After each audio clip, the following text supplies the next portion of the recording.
नमस्कार। प्रादेशिक समाचार के साथ मैं चंदन कुमार कौंडिल्य। पहले मुख्य समाचार। प्रधानमंत्री नरेंद्र मोदी ने की भारत को ऊर्जा के क्षेत्र में आत्मनिर्भर बनाने की दिशा में ऑयल इंडिया लिमिटेड के प्रयासों की सराहना। राष्ट्रपति द्रौपदी मुर्मू ने न्यायाधीश संजय कुमार मिश्रा को झारखंड हाईकोर्ट का मुख्य न्यायाधीश किया नियुक्त। झारखंड के नवनियुक्त राज्यपाल सीपी राधाकृष्णन पहुंचे रांची। मुख्यमंत्री हेमंत सोरेन ने किया स्वागत। राज्यपाल रमेश बैस को दी भावभीनी विदाई। केंद्रीय कोयला मंत्री प्रहलाद जोशी ने की कोल इंडिया की इकाइयों की समीक्षा। राज्य सरकार, ईसीएल और सीसीएल के बीच 2 महत्वपूर्ण समझौतों पर हुआ हस्ताक्षर। और रांची में सांसद खेल महोत्सव का आगाज। केंद्रीय कोयला मंत्री और खेल राज्य मंत्री ने खेल महोत्सव का किया उद्घाटन। और अब समाचार विस्तार से। प्रधानमंत्री नरेंद्र मोदी ने भारत को ऊर्जा के क्षेत्र में आत्मनिर्भर बनाने की दिशा में ऑयल इंडिया लिमिटेड के प्रयासों की सराहना की है। इसकी शुरुआत ओपन एक्रेज लाइसेंसिंग नीति व्यवस्था के तहत ओडिशा की महानदी ऑन शोर बेसिन में पहले अनुसंधान मूलक स्रोत पुरी 1 के साथ हो चुकी है। केंद्रीय पेट्रोलियम और प्राकृतिक गैस मंत्री हरदीप सिंह पुरी के ट्वीट को साझा करते हुए श्री मोदी ने इस प्रयास को महत्वपूर्ण बताया है।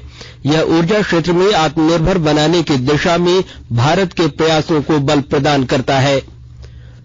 राष्ट्रपति द्रौपदी मुर्मू ने न्यायाधीश संजय कुमार मिश्रा को झारखंड उच्च न्यायालय का मुख्य न्यायाधीश नियुक्त किया है। इस संबंध में भारत सरकार के विधि एवं न्याय मंत्रालय की ओर से अधिसूचना आज जारी कर दी गई है। पूर्व में सुप्रीम कोर्ट कॉलेजियम ने उनके नाम की अनुशंसा झारखंड हाईकोर्ट के चीफ जस्टिस के लिए केंद्र सरकार से की थी। वर्तमान में संजय कुमार मिश्रा उत्तराखंड हाईकोर्ट के चीफ जस्टिस का कार्यभार संभाल रहे हैं। झारखंड के नवनियुक्त राज्यपाल सीपी राधाकृष्णन आज विशेष विमान से रांची पहुंचे। बिरसा मुंडा एयरपोर्ट पर मुख्यमंत्री हेमंत सोरेन ने उनका स्वागत किया। राज्यपाल सीपी राधाकृष्णन ने बिरसा चौक स्थित बिरसा मुंडा की प्रतिमा पर माल्यार्पण कर श्रद्धांजलि अर्पित की। नए राज्यपाल श्री राधाकृष्णन कल राजभवन में झारखंड के 11वें राज्यपाल के रूप में शपथ लेंगे। वहीं राज्यपाल रमेश बैस को आज मुख्यमंत्री हेमंत सोरेन और राज्य के वरीय प्रशासनिक अधिकारियों ने भावभीनी विदाई दी। राज्यपाल रमेश बैस को महाराष्ट्र का नया राज्यपाल नियुक्त किया गया है। अखिल भारतीय विद्यार्थी परिषद एबीवीपी के अंतर राज्य जीवन दर्शन कार्यक्रम के तहत पूर्वोत्तर राज्यों से आए छात्र छात्राओं ने आज जनजातीय मामलों के केंद्रीय मंत्री अर्जुन मुंडा से उनके रांची स्थित आवास पर मुलाकात की। श्री मुंडा ने छात्र छात्राओं के साथ संवाद स्थापित किया और उनके उज्जवल भविष्य की शुभकामनाएं दी। इस मौके पर अर्जुन मुंडा ने कहा कि केंद्र सरकार ने सीमावर्ती राज्यों के गांवों के सर्वांगीण विकास के लिए योजना बनाई है। उन्होंने कहा कि पूर्वोत्तर राज्यों के जनजातीय बच्चों को अच्छी शिक्षा के लिए एकलव्य मॉडल स्कूल खोले जा रहे हैं। और आकाशवाणी के ताजातरीन समाचारों के लिए आप हमारी वेबसाइट newsonair.com पर लॉगिन कर सकते हैं। ताजा केंद्रीय कोयला मंत्री प्रहलाद जोशी ने आज बीसीसीएल और सीएमपीडीआई के अधिकारियों के साथ बैठक की। बैठक के दौरान उन्होंने सीसीएल, ईसीएल और बीसीसीएल के कार्यों की समीक्षा की। बैठक में उन्होंने सीसीएल, ईसीएल और बीसीसीएल द्वारा वर्ष 2022-23 के अपने कोयला उत्पादन एवं ऑफ टेक लक्ष्य समय से हासिल करने का निर्देश दिया। साथ ही उन्होंने कोयला कंपनियों को 1 बिलियन टन लक्ष्य हासिल करने के लिए जरूरी प्लानिंग और डिजाइन करने का भी निर्देश दिया है। उन्होंने इसके लिए इंफ्रास्ट्रक्चर डेवलपमेंट करने में मदद करने के लिए सीएमपीडीआई को आवश्यक दिशा निर्देश भी दिए। वहीं मुख्यमंत्री हेमंत सोरेन और केंद्रीय कोयला मंत्री प्रहलाद जोशी की उपस्थिति में झारखंड सरकार और कोल इंडिया की अनुषंगी कंपनी सीसीएल और ईसीसीएल के साथ 2 महत्वपूर्ण समझौता ज्ञापन पर हस्ताक्षर किया गया है।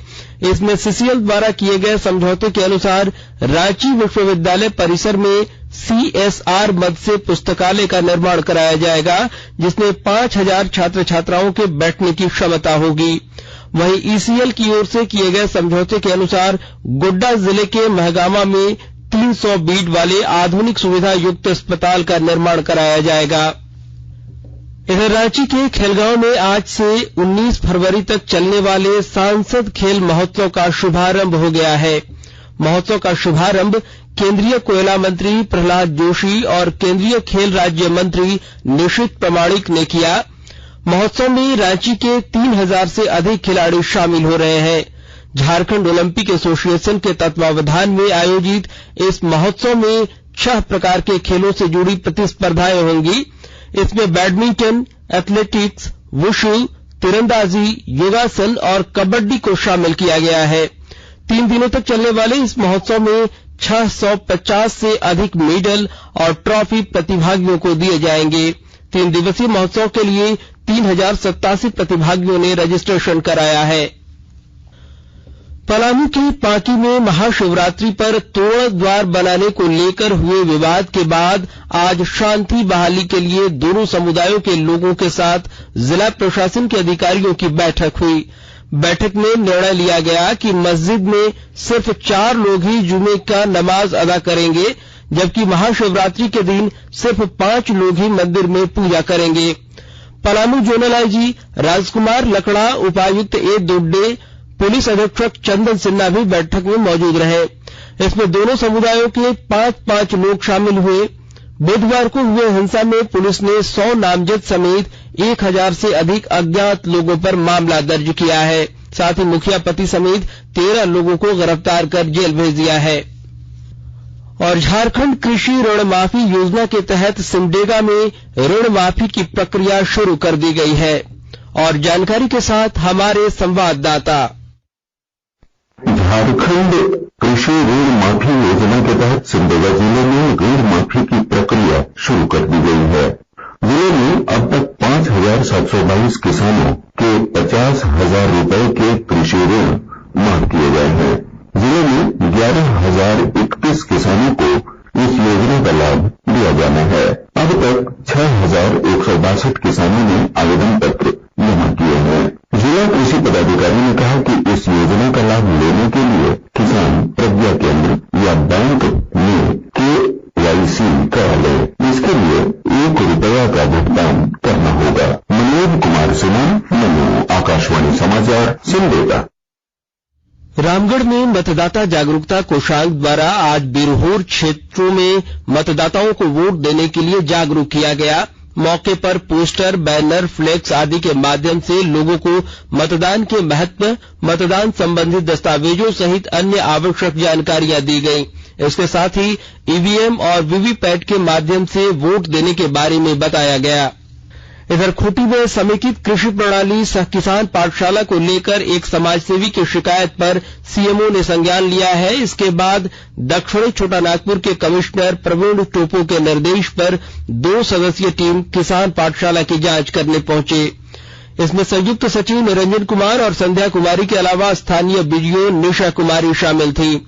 शिकायतकर्ता दिलीप मिश्रा ने तालाब निर्माण, भूमि समतलीकरण, मुर्गी, बत्तख, बकरी भैंसा पालन और शेड निर्माण में हुई अनियमितताओं को उजागर किया।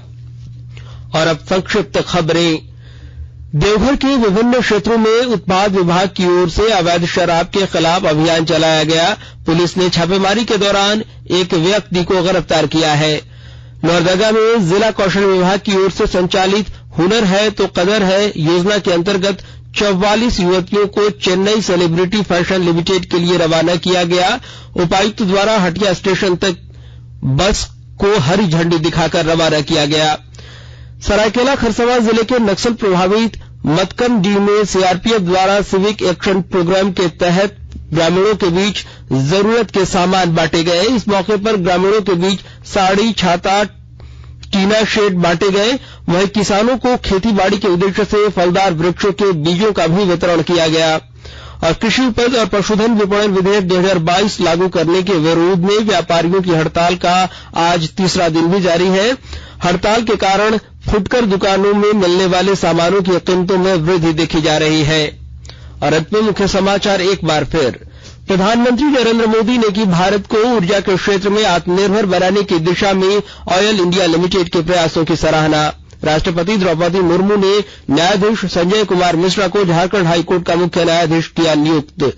झारखंड के नवनियुक्त राज्यपाल सीपी राधाकृष्णन पहुंचे रांची। मुख्यमंत्री हेमंत सोरेन ने किया स्वागत। राज्यपाल रमेश बैस को दी भावभीनी विदाई। केंद्रीय कोयला मंत्री प्रहलाद जोशी ने की कोल इंडिया के इकाइयों की समीक्षा। राज्य सरकार, ईसीएल और सीसीएल के बीच 2 महत्वपूर्ण समझौते पर हुआ हस्ताक्षर। और रांची में सांसद खेल महोत्सव का आगाज। केंद्रीय कोयला मंत्री और खेल राज्य मंत्री ने खेल महोत्सव का किया उद्घाटन।